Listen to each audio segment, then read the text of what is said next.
Les destinations thermales de Nouvelle-Aquitaine présentent Sud Radio, la France à découvrir. Christophe Gicquel. Ah, chers amis auditeurs tristes de Sud Radio, souvenez-vous en décembre dernier, le vote du dernier PLFSS, vous savez, ce projet de loi de financement de la sécurité sociale.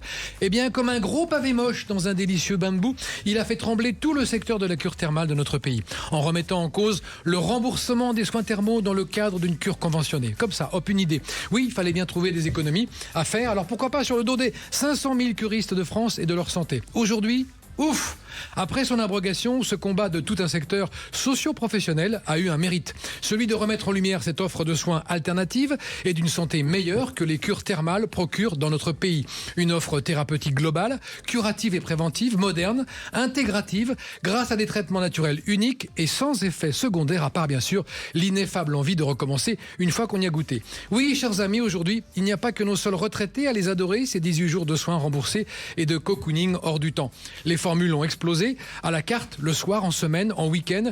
Toutes instruisent une éducation à la santé, au bien vieillir, à la mise en place de programmes d'éducation thérapeutique et aux soins de soi.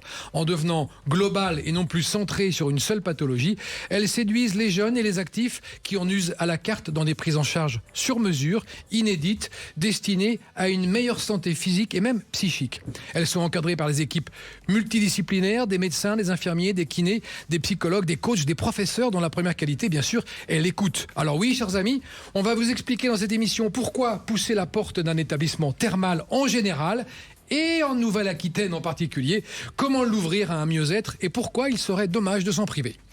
Sud Radio, la France à découvrir. Christophe Gicquel. Et pour connaître un peu mieux ce monde des termes qui sont en France importants et qui ont failli, dont les modalités de remboursement ont failli disparaître, mais ça y est, c'est réglé. Ça n'est plus d'actualité. Sébastien Carpentier est avec nous, président de Aquitherme et directeur de Cure Thermale. Bonjour Sébastien. Bonjour. Ça y est, on est content ? Oui, effectivement, c'est un soulagement avant tout pour nos curistes qui vont pouvoir à nouveau venir fréquenter nos établissements et continuer à prendre soin d'eux selon des modalités qu'ils affectionnent et surtout selon des modalités qui sont prescrites par nos médecins ou qu'ils soient sur le territoire français. Rien n'a changé donc. Marianne Herreria, directrice des opérations chez Arenadour. Bonjour Marianne. Bonjour Christophe. Vous êtes située dans quelle région ? Alors, à Dax, le berceau de l'entreprise. Bien sûr. Dax et Saint-Paul-et-Dax. Et Saint-Paul-et-Dax. Et à côté de vous, Sylvain Serafini est directeur de Céléressort pour les termes de Salis de Béarn. Bonjour. Exactement, à côté de Pau. Particularité Salis de Béarn, des sels. Une eau hyper salée. Hyper salée, 10 fois plus que l'eau de mer. Exactement, 290 grammes au litre. Ah oui, donc c'est pas mal. Très fort. On fait un petit état des lieux, Sébastien Carpentier, des termes en Nouvelle-Aquitaine. Combien d'établissements, combien de curistes, ça représente quoi ? Alors, pour assommer tout le monde avec des chiffres, donc l'Aquitaine, c'est 27 établissements thermaux, 120 000 curistes, à peu près un curiste français sur 4. 12 orientations thérapeutiques sont couvertes par les établissements de Nouvelle-Aquitaine, c'est-à-dire que l'offre est véritablement complète, et donc 15 stations, donc 15 villes thermales qui regroupent ces établissements. Au-delà de ça, on voit que c'est un vrai tissu, une vraie activité qui est agglomérée sur la Nouvelle-Aquitaine, et le rôle donc du cluster Aquitherme, c'est de participer à fédérer cette profession et à l'aider à innover et à s'adapter effectivement aux nouvelles donnes dont ont besoin nos curistes aujourd'hui. Alors pour nos auditeurs et auditrices, qu'est-ce qu'un cluster ? C'est une association en fait, un regroupement. C'est un regroupement d'entreprises effectivement et d'établissements publics, etc., qui ont vocation à faire croître un secteur d'activité particulier, et notamment dans le domaine de l'innovation. Avec des paysages géographiques et touristiques très différents, ça va de la Creuse aux Pyrénées, en passant par la façade atlantique, le Pays Basque, c'est très divers. On a la chance d'avoir effectivement une région qui est à la fois extrêmement vaste et diverse. Qui se prête particulièrement au terme. Tout à fait, qui part effectivement des Pyrénées jusqu'à la Creuse, assez bien orienté effectivement vers la façade atlantique, donc un secteur qui, au-delà des qualités que présentent nos établissements, effectivement des territoires plutôt attrayants. Est-il vrai qu'une des particularités, c'est d'avoir aussi un hôpital thermal ? Oui, c'est le cas puisque la station de Dax a le dernier hôpital thermal en France qui permet donc d'accueillir des curistes en mode d'hospitalisation. Alors justement, à Dax et à Saint-Paul-les-Dax, Marianne Herreria est directrice des opérations Arenadour. Un petit mot sur Arenadour ? Alors Arenadour, c'est une entreprise familiale, locale, créée en 1966 à Dax, par un monsieur qui était charcutier et qui a créé un établissement thermal à la suite de la découverte d'une source d'eau. Et ce monsieur était assez visionnaire, il a compris que les curistes venaient d'assez loin sur le territoire français et il a eu l'idée de proposer une solution d'hébergement à cet établissement thermal. Aujourd'hui, ça représente, quelques années plus tard donc, ça représente 6 établissements thermaux, 3 sur Dax et 3 sur Saint-Paul-les-Dax. Et des solutions d'hébergement variées, puisque nous avons 800 unités d'hébergement qui vont de l'emplacement au camping jusqu'à la chambre d'hôtel. Ah, on peut venir avec son camping-car, sa tente ou être dans un mobil-home. Alors quand le curiste vient soigner des rhumatismes, plutôt en camping-car. Ou dans un mobil-home. Ou dans un mobil-home, bien sûr. Comment on vient à Dax et Saint-Paul-et-Dax pour les auditeurs qui nous écoutent, qui sont à l'autre bout de la France et qui aimeraient bien venir au terme à Dax ? Alors Dax est une station très accessible puisqu'il y a le TGV. De Paris jusqu'à Dax, c'est 3h30 de train en direct. Il y a aussi la solution voiture avec un réseau d'autoroutes qui dessert bien Dax. Et puis il y a aussi quelques solutions un peu plus novatrices comme du covoiturage ou aussi une solution de chauffeur à domicile. C'est-à-dire qu'un chauffeur vient se saisir du véhicule d'un curiste, l'accompagne jusqu'à sa station thermale, et ce qui permet au curiste de bénéficier de sa voiture pendant son séjour de 3 semaines, ce qui est souvent quand même quelque chose un plus pour les curistes. Et à Dax, on soigne avec de la boue. On soigne avec du péloïde. Du péloïde, pardon. J'ai dit de la boue ? Non, c'est du péloïde. C'est du péloïde, mais... Ce péloïde, c'est une boue thermale qui est récoltée sur les bords de la Dour. C'est une boue qui est maturée, c'est-à-dire à laquelle elle va bénéficier d'eau thermale, d'algues bleues, et elle va être appliquée par un soignant à même la peau du curiste. D'accord. Cette boue, elle a la particularité donc d'être extrêmement locale puisqu'elle est issue de la Dour, et à la fin des soins, cette boue est également restituée à son milieu naturel. Très bien. Donc dans un environnement vertueux et un usage vertueux. Sylvain Serafini, directeur France Terme, Célia Ressort. Alors Célia Ressort, c'est à Salis de Béarn. Oui. Particularité, on a dit, c'est de l'eau très salée. C'est de l'eau hyper salée. Qui vient d'où ? Alors, qui vient du sous-sol, et on pense qu'il y a eu la mer à Salis de Béarn et qui a laissé son limon salin, et qui aujourd'hui se retrouve dans cette eau si particulière, extrêmement dense en sel, et qui en fait une des plus chargées en sel de France, et surtout qu'elle a des vocations thérapeutiques qui sont évidentes, qu'on utilise donc dans les soins en gynécologie, principalement, c'est l'histoire un peu de la station, mais également en rhumatologie. D'accord. Vous aimez dire que c'est la station des femmes ? Oui, alors on a repris cette station il y a 4 ans maintenant, après 4 tranches de travaux assez importantes pour remettre à niveau l'établissement et lui redonner tout son lustre. C'est un bâtiment historique. 1830. Très joli d'ailleurs. Exactement, avec une inspiration mauresque, mais effectivement à l'intérieur, on a participé à sa remise en état et à la construction de nouveaux plateaux de soins pour accueillir justement un public féminin qui a besoin plus particulièrement un public féminin. Alors, pas plus particulièrement, mais aussi un public féminin. D'accord. Et cette spécialité, qui est une spécialité historique en gynécologie, on l'a renforcée parce qu'on souhaite s'adresser à des patientes qui aujourd'hui n'ont pas de solution thérapeutique globale. Je pense notamment aux patientes qui souffrent d'endométriose, sur lesquelles on a déjà des bons résultats et évidemment on continue d'intensifier nos efforts pour le démontrer. Et également sur les périodes de péri- et post-ménopause, sur lesquelles il n'y a pas de solution très construite et qui permettent de prendre en charge la totalité du besoin. Et puis évidemment, à côté de ça, le traitement rhumatologique, j'allais dire presque classique, mais qui permet sur toute la chaîne articulaire d'avoir des réponses et des soins de qualité. Je rappelle que le traitement thermal est un traitement qui est prescrit par le médecin, quand il est dans sa version conventionnée, donc pris en charge par l'assurance maladie. Sur 18 jours. Sur 18 jours. Avec 4 ou 6 soins par jour. Exactement, selon la prescription du médecin, selon l'orientation thérapeutique. Et donc, cette prise en charge, elle demeure, puisque ça a éviter le sujet que vous avez rappelé dans votre introduction. 65% de prise en charge pour les soins, 70% pour le forfait de suivi thermal, c'est-à-dire le médecin qui va suivre pendant 3 visites médicales pendant la durée de la cure. Et également, pour les patients ou les patientes atteintes de maladies de longue durée, d'affections de longue durée, une prise en charge à 100%. D'accord. L'autre particularité dans cette prise en charge, c'est qu'il y a, en plus du soin thermal, évidemment, d'autres coûts, d'autres frais à assumer pour son séjour. Et on fait partie des thérapeutiques sur lesquelles le reste à charge est parmi les plus importants.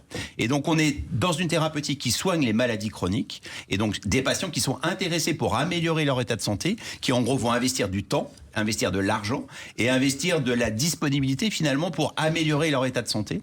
Donc on est vraiment sur des patients qui sont très intéressés pour améliorer leur santé et qui participent financièrement. Donc on est à la fois dans une thérapeutique qui est vertueuse, on l'a dit, parce qu'elle est naturelle, mais qui est aussi très intéressante parce qu'elle engage le patient dans une démarche complète, y compris financièrement. D'accord, on va marquer une pause, chers amis. On va continuer cette plongée au cœur des établissements thermaux de Nouvelle-Aquitaine avec Aquitherm. On se retrouve dans un instant, à tout de suite. Les destinations thermales de Nouvelle-Aquitaine présentent Sud Radio, la France à découvrir. Christophe Gicquel. Nous sommes en train de parler de thermalisme et plus particulièrement du thermalisme en région Nouvelle-Aquitaine avec nos 3 invités autour de cette table. Sébastien Carpentier, qui est le président de Aquitherm Cluster et directeur de Cœur Thermal.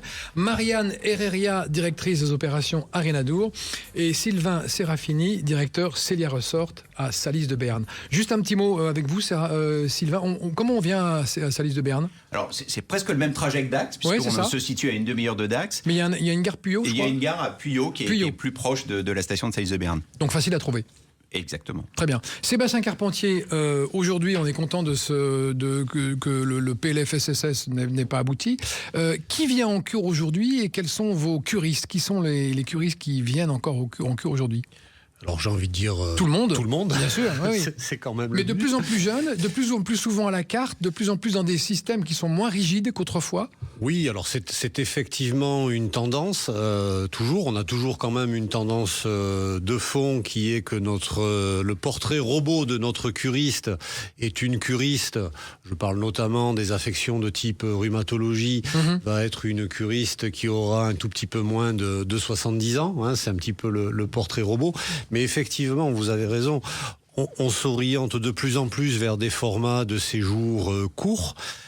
Pourquoi ? Parce que c'est vrai que la cure conventionnée, elle est forcément sur un format de 3 semaines qui peut effectivement rebuter certaines personnes ou ne pas être compatible avec les activités. Donc, des formats courts existent. Alors, bien entendu, ils sont à la charge exclusive du curiste, mais ils permettent de mettre un premier pied dans l'univers de la cure thermal, tout à fait, dans un protocole et de de soins, commencer à en ressentir les bienfaits. On a aussi dans beaucoup d'établissements des aménagements sur des horaires qui permettent aux actifs de suivre une cure, qu'elle soit conventionnée ou non, simultanément à une activité professionnelle par des horaires soit tôt le matin ou en soirée. Et on a aussi des protocoles de recherche qui vont chercher à démontrer que des programmes thermaux pourront s'appliquer demain à certaines catégories d'actifs pour à la fois améliorer la qualité de vie au travail et à la fois... Ça, on va en parler, c'est intéressant, oui. Abaisser le nombre de journées d'ITT, donc d'arrêt maladie, tout simplement, qui est aussi, on le sait, un grand enjeu. Donc on est persuadé que le volet préventif de notre activité peut amener sa pierre à l'édifice dans ce domaine-là. Alors, la première étude que l'on mène est à destination des agents hospitaliers, dont on connaît tous évidemment la charge importante qu'ils subissent. Et le stress ? Bien entendu, le stress, la charge physique, etc. Bien entendu, dans la mesure où on ne doute pas que les résultats seront positifs, on pourra dupliquer cette étude vers d'autres types de professions, que ce soit des professions avec un caractère physique. Alors on peut penser immédiatement au métier du bâtiment, par exemple, ou à contrario, pourquoi pas des professions extrêmement sédentaires. À Dax et à Saint-Paul-les-Dax, Marianne Herreria, quelle est la promesse que l'on fait au curiste qui vient chez vous dans votre établissement ? Qu'est-ce qu'il est sûr de trouver ? Alors, dans nos établissements, la promesse que nous adressons aux curistes, c'est de construire une cure sur mesure avec lui. C'est ça, on le prend dans sa globalité. On prend l'homme et la femme dans son acceptation médicale, humaine, personnelle. Exactement, l'idée c'est de répondre à ces besoins. Comme l'a expliqué Sébastien, c'est une offre diverse et variée puisque nous avons la chance d'être présents sur les 2 stations. Donc on a à la fois à Dax un environnement plus urbain, à Saint-Paul un environnement plus nature. Nous allons leur proposer les soins de rhumatologie et de phlébologie sur les 2 stations, mais nous avons aussi quelques programmes spécifiques comme le post-cancer du sein par exemple à Saint-Paul et Dax. Nous pouvons leur proposer une cure de 3 semaines conventionnée, mais aussi des courts séjours, des soins le matin, des soins l'après-midi ou des soins du soir pour ceux qui travaillent ou pour ceux qui ne sont pas du matin, ça existe aussi. Et puis de pouvoir compléter leur cure avec un panel d'activités, des ateliers d'information sur les grands axes de la santé que sont le sommeil, la nutrition, des activités physiques diverses et variées en extérieur. Alors qui encadre ces ateliers? C'est des profs de danse, de chant, enfin il y a beaucoup de choses maintenant. Alors les profils sont très divers. Ils ont tous pour point commun d'être tous formés. Tous formés à l'éducation thérapeutique.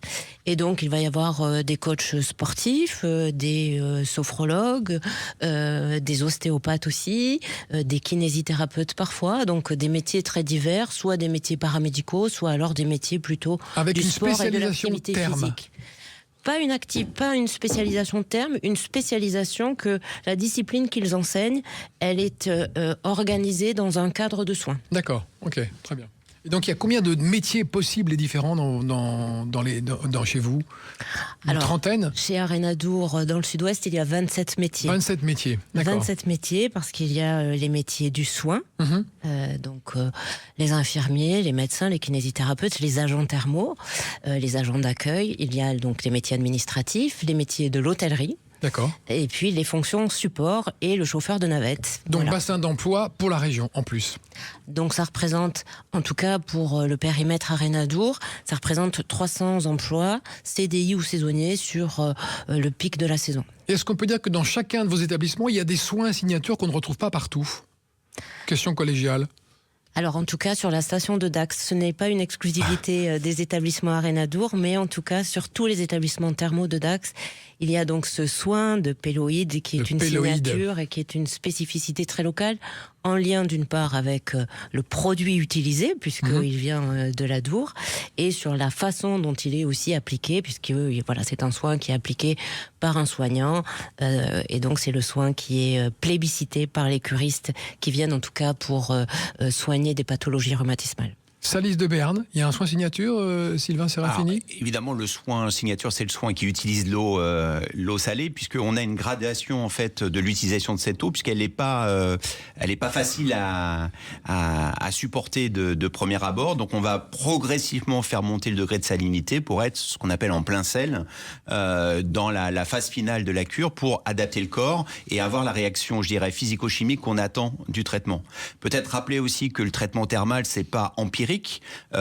Ça correspond à un cahier des charges qui est validé par l'assurance maladie, qui est inscrit à ce qu'on appelle la normalisation générale des actes professionnels, qui donc encadre notre pratique. Donc même si on voulait être créatif dans les soins thermaux, on est quand même encadré dans un soin médical avec un certain nombre d'exigences de qualité, à la fois sanitaire, de qualité de formation des agents, du personnel qui délivre les soins. Donc on est vraiment dans une approche médicale certes qui utilise entre guillemets un médicament naturel qui est l'eau. Et sans effet secondaire. Et sans effet secondaire, avec beaucoup d'avantages pour le patient ou la patiente, mais surtout avec une exigence d'efficacité. Et les études scientifiques démontrent justement que cette efficacité est réelle et surtout elle est durable, puisque l'effet de la cure dure au-delà de la cure elle-même, et c'est tout l'intérêt, notamment en réduisant les douleurs, en augmentant la possibilité de mobilité ou de la fonction, et globalement de généraliser l'amélioration de la qualité de vie. Et c'est quand même, quand on est patient chronique, ce qu'on attend d'une cure thermale, de pouvoir vivre mieux après la séquence de cure. Oui, parce que le thermalisme, c'est avant tout le traitement de maladies chroniques. Exactement, c'est exclusivement le traitement de maladies chroniques. On ne vient pas dans une station thermale pour un acte aigu, donc effectivement on va traiter les maladies qui sont installées, malheureusement qu'on n'a pas éradiqué. Alors c'est l'autre aspect, c'est-à-dire que on a une grosse partie des maladies chroniques qui sont ce qu'on appelle des maladies chroniques héritées, c'est-à-dire qu'on va se constituer parce qu'on est sédentaire, parce qu'on se nourrit pas très bien, parce qu'on dort pas très bien. Donc les stratégies des stations thermales, c'est de proposer des solutions qui d'un point de vue préventif, évite l'aggravation des situations, permettent, grâce à l'éducation en santé, de prendre les bonnes résolutions, les bonnes dispositions, d'être accompagné pour le faire. Il y a une éducation en fait aux soins. Exactement, une éducation à la santé, une éducation à aller mieux, avant que la pathologie s'installe, ou quand elle existe en maladie chronique, de pouvoir améliorer et réduire son impact sur la qualité de vie. Sébastien Carpentier, on rappelle vite fait les pathologies qu'on peut soigner. Il y en a 12, 10 ou 12 12. Oui, alors on va avoir la rhumatologie, qui est évidemment l'arthrose. Oui, alors dans laquelle c'est la grande famille effectivement des douleurs chroniques articulaires, hein, l'arthrose, etc. On va avoir la phlébologie, qui va être tout ce qui est problématique de circulation, notamment sur les membres inférieurs. On parle des voies respiratoires, on parle de la gynécologie. Sexologie aussi. Alors, dans le traitement gynécologique, en fait, il y a un sujet intime et on va nous faire intervenir des sages-femmes, des sexologues pour aller, découvrir l'ensemble de la problématique de la patiente pour pouvoir adapter les solutions de soins. D'accord. On a aussi des orientations psy qui existent. Comme à Saujon. Exactement, comme à Saujon. On embrasse d'ailleurs le docteur Dubois qui nous écoute, hein, Bruno. On pense à lui parce qu'on travaille beaucoup avec lui aussi, à Saujon. Très bien. Il fait un travail formidable d'ailleurs. Tout à fait. Et effectivement, c'est une pathologie qui est traitée quasiment exclusivement sur cet établissement. Et donc, effectivement, voilà. Donc, qui est représenté en Nouvelle-Aquitaine. D'accord. Il y a aussi des groupes de parole dans les établissements thermaux. Il y en a chez vous, Marianne ? Oui, il y a des groupes de parole. Alors ça, c'est un peu nouveau dans l'idée qu'on se faisait du thermalisme il y a quelque temps. On ne voyait pas trop l'usage de ces groupes de parole et pourtant ils se développent. Eh bien, il se développe parce que, comme l'expliquait Sylvain, c'est vrai que le thermalisme, c'est un accompagnement global et qu'au-delà du traitement de la douleur articulaire, par exemple, il y a toutes les dimensions de la santé sur le sommeil, la nutrition, l'activité physique, le bien-être, la relaxation, la détente. Et c'est vrai que le groupe de parole, il trouve sa place pour réfléchir, pour mieux accompagner parfois des situations de stress.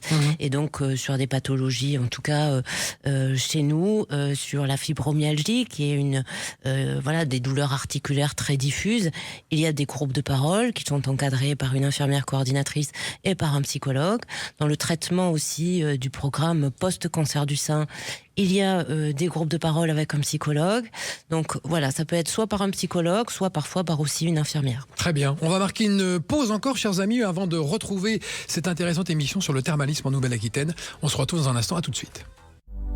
Les destinations thermales de Nouvelle-Aquitaine présentent Sud Radio, la France à découvrir. Christophe Gicquel. Nous sommes en Nouvelle-Aquitaine pour parler des stations thermales qui sont des lieux de santé conventionnés avec la sécurité sociale, organisés autour de l'éducation à la santé, au bien vieillir et puis à la mise en place de programmes d'éducation thérapeutique et du soin que l'on peut s'accorder à soi-même. Ça, c'est très important.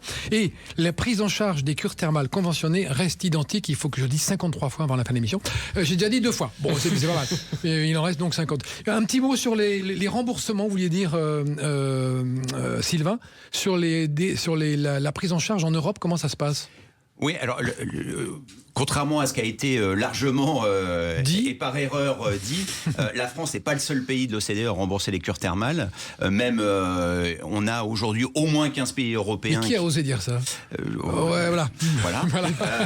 Donc on a au moins aujourd'hui 15 pays européens qui sont dans une démarche pour des raisons de santé, de prise en charge de la cure thermale. Je dirais même que la France est parmi le peloton de queue en termes de prise en charge, de taux de remboursement. Alors il y a des variantes d'un pays à l'autre, évidemment, sur les durées, la composition des soins, mais le modèle tel qu'on le connaît en France, il n'est pas isolé au niveau européen. Et je dirais même qu'on a tendance à ne pas voir que la France est un pays de l'excellence thermale pour sa pratique, pour l'évaluation de son savoir-faire et de son efficacité, et qu'elle est regardée généralement à l'extérieur, en dehors de la France, comme étant une référence en matière de prise en charge thermale et de soins thermaux. Et donc voilà, c'est important de valoriser ce qui fonctionne et ce qui est efficace. Et en Europe, on est vraiment envié pour cette efficacité thermale. C'est vrai. Sébastien Carpentier, président d'Aquitherme. Est-ce qu'on peut dire qu'en Nouvelle-Aquitaine, 2e région thermale de France, les établissements ont été sensibilisés à la protection de l'environnement? Ça, c'est une question souvent qui revient chez nos auditeurs. Oui, mais alors l'eau, expliquez-nous.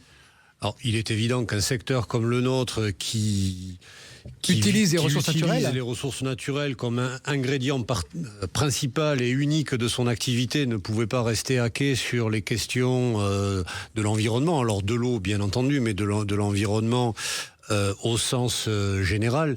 Donc, Ou des péloïdes. Donc bien sûr, la plupart des établissements se sont engagés dans des démarches de réduction des consommations d'énergie, alors via la mise en place de machines particulières, via l'isolation de bâtiments qui sont bien souvent des bâtiments qui peuvent être anciens, qui sont Comme à Salis de Béarn. par exemple. Gros travail d'isolation à Salis. Qui sont évidemment difficiles à travailler, mais le challenge et le gant a été relevé. Donc ça c'est le volet sur l'énergie et bien évidemment le côté de l'économie d'eau a été regardé de très très près parce qu'effectivement l'eau peut paraître je vais dire être une ressource inépuisable. Or l'eau thermale par définition est extrêmement précieuse. Donc aujourd'hui nous menons vraiment des actions pour en réduire l'utilisation par l'amélioration des process, par le changement des dispositifs qui nous permettent de dispenser les soins afin de n'utiliser que le strict nécessaire et du coup de ne rejeter aussi au milieu naturel que le strict nécessaire. Et donc il y a des gros progrès qui ont été faits dans bon nombre d'établissements et qui nous placent aujourd'hui aussi dans le haut du panier sur ces thématiques. Et ça va rassurer nos jeunes auditeurs qui sont toujours très attentifs, surtout les auditeurs sur radio. Ah oui, mais alors attendez, pour l'environnement, qu'est-ce que vous faites ? Justement, les péloïdes, est-ce qu'on restitue les péloïdes sur les berges de l'Adour ? Oui, monsieur. Ah, bah j'avais eu peur à un moment donné. Tout est bien qui finit bien. Exactement. Et comment on s'y prend ? Alors, on prend de dabou, enfin du péloïde, on l'utilise dans un soin et après on le nettoie, on le filtre, comment ça se passe ? Alors le péloïde, il est adressé. Alors le péloïde, il arrive à l'issue d'un processus scientifique. Il est livré en sac sur chacun des établissements. Chaque curiste a sa dotation de péloïde, exactement, qui est utilisé tout au long de sa cure, donc 18 jours pour une cure conventionnée. À l'issue de ces soins, le péloïde est récupéré. La régie des boues de Dax vient récupérer l'ensemble des péloïdes des établissements et les restitue dans une carrière au bord de l'Adour. Est-ce qu'on peut dire, Sébastien Carpentier, que le personnel en général, mais dans l'ensemble des établissements thermaux, est plutôt formé à l'accueil, à la bienveillance, à l'écoute, plus que partout ailleurs. Et que c'est très important pour vous, et de le dire à nos auditeurs, c'est que quand on vient dans un établissement thermal, on est accueilli par quelqu'un qui va connaître votre prénom, qu'on va retrouver tout au long des 18 jours, qu'on peut même retrouver d'une année sur l'autre. Ça, c'est très important, ce lien humain. Plus que formé, je pense que c'est une tournure d'esprit véritable qu'ont les personnels des établissements thermaux. Ils sont formés à ça, ils ont 600 heures de formation, je crois. Ils sont formés effectivement au métier d'agent thermal, mais ils ont surtout des dispositions naturelles pour de l'empathie. Et ça, il faut le caster, il faut les chercher. Bien sûr, et ça fait partie, au-delà du geste technique, ça fait évidemment partie des qualités que l'on recherche chez l'ensemble de nos collaborateurs. Alors bien sûr, pour les agents thermaux qui sont au plus près, puisqu'ils dispensent le soin, éventuellement avec une certaine intimité auprès de nos curistes, mais sur l'ensemble des métiers qui sont croisés au fil de la cure, parce que la cure, c'est 18 jours, c'est long, et il faut que ça soit extrêmement fluide pour chacun des curistes qui fréquentent nos établissements thermaux, donc que ce soit l'agent d'accueil, que ce soit le chauffeur, toutes ces personnes-là ont une prédisposition. Très important. On y est sensible parce que nos curistes le sont. Bien sûr. Et c'est pour eux, effectivement, un critère de bon déroulement de la cure. Et on le comprend bien. La cure est effectivement un lieu de soins. Les soins durent 2-3 heures par jour. Mais il faut que l'ensemble de l'organisation du séjour thermal soit parfaitement fluide pour qu'on ait aussi, tout au long de cette cure, une forme de lâcher-prise et bénéficier à plein de cette cure thermale. Est-ce qu'on peut venir vous voir au salon, dans les prochains salons qui seront à Lyon et à Paris, tous ? Oui. À quel numéro de stand ? Attention, je note. Nous serons facilement identifiables au Thermali de Lyon à partir de vendredi. Et puis la semaine prochaine, nous sommes jusqu'à dimanche sur le salon des Thermali de Paris. Au Carrousel du Louvre, où on invite exactement. les auditeurs de Sud Radio qui sont à Paris et région parisienne à venir à ce formidable rendez-vous où on rencontre les professionnels. Et est-ce qu'on pourra commander des séjours ? Sylvain. Oui, bien sûr. Toute l'offre est présente. On peut. Vos établissements sont ouverts déjà ? certains ouvrent et progressivement, enfin sur la Nouvelle-Aquitaine, on va ouvrir progressivement dans les semaines et les mois qui viennent.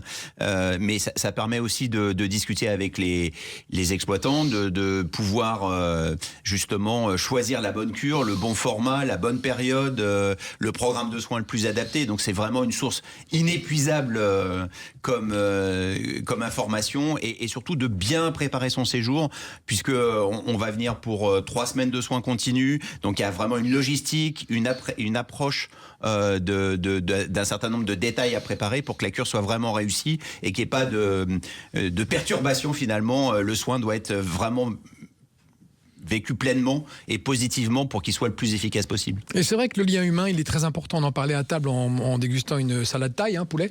On abandonne nos oripeaux sociaux, conformistes, voilà, et on se présente en peignoir avec des problématiques diverses et variées sur le corps. Et ça, le soignant, il est attentif à ça. Bien sûr. Alors, on est dans le soin, donc il y a une forme d'empathie naturelle, évidemment, du personnel. On est cocooné, en fait, quand on va en cure. Et on est pris en charge. Je rappelle que c'est une thérapeutique qui prend en charge la totalité du patient et pas sa maladie.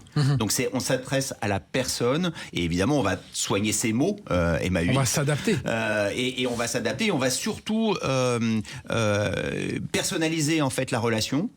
Et encore une fois, on a 3 semaines de soins pour découvrir le patient. Alors, certains reviennent d'une année sur l'autre et on améliore et on renforce les liens avec chacun des patients. Mais surtout, on est dans le soin de l'intime. On est peau à peau. On a, alors c'est le cas notamment à Salis de Béarn, à Célia Resort, on a des soins en gynécologie avec des instillations. C'est-à-dire qu'on va vraiment dans le plus profond de l'intime, si je puis dire. Et donc, il y a une notion de confiance aussi. C'est un métier du soin. Ça nécessite de livrer son corps aux soignants pour la meilleure efficacité possible. Donc il y a nécessairement la confiance pour que ça fonctionne. Marianne, est-ce qu'on peut dire que la semaine commence déjà au moment où on téléphone? Parce qu'on a déjà en face de soi quelqu'un qui va jauger, vous poser des questions, essayer de savoir qui vous êtes. Vous avez une centrale de réservation chez vous? Alors nous avons une centrale de réservation. Tout le monde aussi, Sylvain aussi, partout. Pardon. Tout le monde. Et oui, les équipes passent beaucoup de temps à répondre aux questions des personnes qui appellent la centrale. C'est là que ça se fait, en fait. Vont questionner aussi, parce que c'est vraiment important de pouvoir adapter la réponse thermale aux besoins des personnes qui appellent. Donc, c'est un temps de questionnement très important. Il y a souvent des relations fortes qui se créent, même au téléphone, entre le futur curiste et la personne qui les accompagne dans la préparation et l'organisation de leur séjour. Beaucoup de choses se jouent dans cette première prise de contact, en tout cas.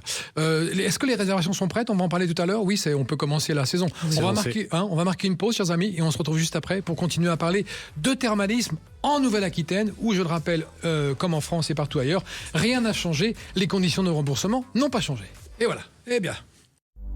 Les destinations thermales de Nouvelle-Aquitaine présentent Sud Radio, la France à découvrir. Christophe Gicquel. Nous faisons un peu mieux connaissance avec les stations thermales qui sont des lieux de santé importants, des lieux où l'on prend soin de soi, des lieux où on vient apprendre à bien vieillir, à mieux vieillir et aussi à se faire coucouner, à se faire prendre en charge, à se faire aussi écouter, avoir un lien social humain très important. Nous sommes avec Sébastien Carpentier, président de Aquéotherm et directeur de Cœur Thermal. Marianne Herreria est avec nous. Elle est à Dax, elle est présidente dans le studio, mais elle représente l'établissement de Dax chez Arenadour. Et Sylvain Serafini, lui, vient de Salis de Béarn. Il est directeur Célia Resort. Alors, Sébastien Carpentier, on parlait de la formation, on a parlé de tout ça. Tout est ouvert, on peut commencer déjà à prendre à ça. Alors, tous les établissements thermaux, effectivement, sont aujourd'hui en position... En Nouvelle-Aquitaine, de recevoir des réservations. Et les ouvertures se font petit à petit. Alors les premiers établissements ouvrent au mois de janvier et le plus grand nombre ouvrira effectivement fin février. D'accord. Qu'est-ce qui a fondamentalement changé dans la façon de faire des cures thermales? Est-ce qu'on peut venir à la carte? Est-ce qu'on peut venir le soir? Si on est un actif, est-ce qu'on peut à la carte tout simplement choisir des moments et être conventionné quand même?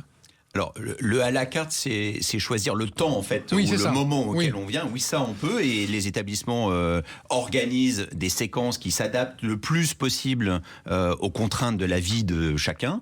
Donc, tôt le matin, dans la journée ou plutôt en fin de journée. Donc ça, oui, ça fonctionne. Et on peut être conventionné puisqu'on suit le programme classique de soins. Donc on peut être conventionné et ne pas bloquer 18 jours de sa vie. Alors, on est toujours dans le programme. La contrainte, c'est quand même que ce soit, puisque c'est l'effet de répétition qui joue aussi dans le traitement thermal, et donc de suivre le programme de 3 semaines continues de soins et être conventionné, mais venir typiquement après le travail. Ce qu'on fait à Salis de Béarn, il y a 3 séquences dans l'année dans lesquelles on peut venir suivre sa cure après le travail, après 18 heures. C'est génial. Voilà. Donc on habite la région, on a 30 ans, Exactement. on a des enfants, on peut quand même aller... On peut se soigner, on peut prendre en charge sa santé ou à titre préventif. Et à partir du moment où le médecin l'a prescrit, on rentre dans le schéma conventionné. Et à côté de cette offre qu'on peut classer de traditionnelle, on a des offres sur des séjours plus courts, avec des thématiques ou des actions qui sont beaucoup plus ciblées, puisqu'encore une fois, on n'a pas cet effet de répétition qui est l'effet des 18 jours, mais qui vont répondre à une problématique particulière. Exemple, la ménopause. À Célia Resort, on a des programmes typiquement adaptés à accompagner cette période particulière dans la vie des femmes. Et donc, on a des séjours de l'ordre de 6 jours à 1 semaine, à 10 jours qui permettent de prendre en charge ce passage et d'accompagner avec toute l'exigence thérapeutique et l'exigence du soin et l'encadrement qui permet de bien vivre en fait cette période. Donc on voit bien qu'on a des séjours plus courts avec des thématiques plus ciblées, mais avec l'exigence d'efficacité et de prise en charge globale du patient ou du curiste. on retrouve les mêmes formules à Dax et à Saint-Paul-et-Dax chez Arenadour, Maria Herria.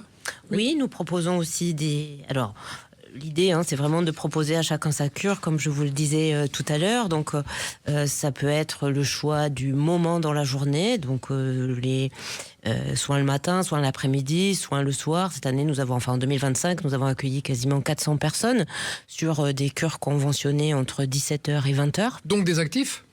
Alors, pas toujours des actifs. Toujours. Non, mais Actifs, oui. Mais certaines personnes des retraités qui ont, par exemple, des activités associatives ça, le dans la retraité, il est souvent journée. pris. Des personnes qui n'aiment pas trop se lever le matin ou qui préfèrent... voilà, donc l'idée, c'est... En tout cas, c'est une formule qui plaît et qui se développe, nous le constatons, d'une année sur l'autre. Et si je viens à ces formules du soir, est-ce que je peux bénéficier de tous les soins concentrés en 1h30, 2 heures ou alors Ce sont exactement les mêmes soins prescrits par le médecin que le matin, que l'après-midi. C'est toujours le même catalogue de soins, toujours réalisé par les mêmes professionnels de santé, dans les mêmes équipements. C'est simplement la temporalité qui diverge. Il y a aussi des formules de séjour différentes. La cure conventionnée, 18 jours, mais aussi à la semaine, à la journée, voire même un seul soin parce que j'ai envie de le découvrir. Donc voilà, vraiment des choix importants. Est-ce que le chant et la danse sont des choses qu'on peut trouver aussi maintenant dans les cures thermales ? Alors, nous proposons de la danse. Ça, c'est bien ça. Quoi Depuis comme danse ? 2 ans. Alors, c'est très variable. C'est ça. Très variable. Danse de salon, on va dire. Non, pas du tout. Alors, il y a 2 choses. Il y a de la danse de salon parce que nous avons dans nos hébergements des animations et que l'apéro dansant est toujours une animation extrêmement plébiscitée. Mais dans le cadre d'accompagnement à la santé, nous avons des cours de danse qui sont organisés et animés par une professionnelle. Et c'est en fonction de l'humeur des curistes que ce sera plutôt tonique ou moins tonique. Donc voilà. Donc Sébastien Carpentier, on voit qu'il y a une propension à une animation finalement dans les stations thermales. C'est plus l'endroit où on va simplement suivre des soins, il y a aussi une stimulation. Alors, les soins restent effectivement l'objectif central du séjour, mais on se rend compte que aujourd'hui, on est capable d'amplifier l'efficacité du séjour thermal par des activités telles que celles décrites à l'instant par Marianne, d'une part, et d'autre part, sur 3 semaines, nos curistes sont effectivement demandeurs d'activités, alors qu'elles soient sportives, qu'elles soient culturelles, et on a justement en Nouvelle-Aquitaine des territoires qui sont de nature à offrir à répondre véritablement à ces attentes, puisque quand on part des Pyrénées-Atlantiques jusqu'à la Creuse, on a une diversité aussi de territoires qui répondent effectivement favorablement aux attentes des curistes. Et c'est aussi en cela que nos équipes de réservation ou sur les salons, on est véritablement capable de décrire la totalité de ce que sera un séjour thermal, parce que oui, il y a les activités, oui aussi un séjour thermal, il y a du soin, donc il y a du repos, puisque ça a aussi une incidence sur la fatigue, le sommeil, etc., qu'il faut prendre en compte. Donc tout ça, on est capable de l'expliquer à chaque contact que l'on a avec nos futurs curistes, pour que le séjour réponde toujours aux attentes et à ce qui a été proposé en amont. Et on vient nous voir au salon du Carrousel du Louvre, qui est quand ? Salon des Thermalies, donc à Paris. Du 22 au 25 janvier. D'accord. Est-ce qu'on est d'accord, Sylvain Serafini, pour dire aussi que les soins, et ça, c'est peut-être une idée en brèche qu'on va battre en brèche, une idée reçue qu'on va battre en brèche, les soins sont pérennes. C'est-à-dire leur efficacité dure.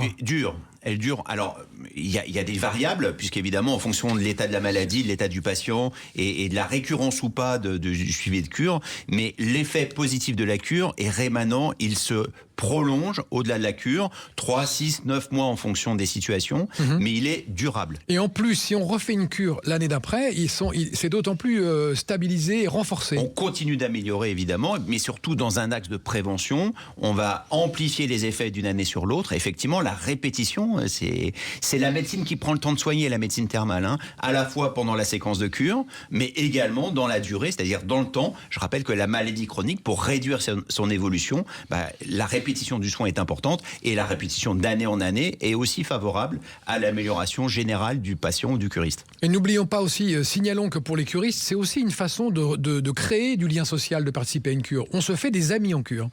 C'est une ouverture sociale. Oui. D'abord, rappelons que les patients qui viennent nous voir sont des gens qui sont malades, qui en plus souffrent, peuvent avoir des douleurs. Et donc, quand on est malade et qu'on a des douleurs, on est centré sur soi-même, on a du mal à aller à l'extérieur. Peut-être même parce qu'on ne peut pas marcher. Voilà, on a des contraintes physiques qui nous éloignent en fait de la société.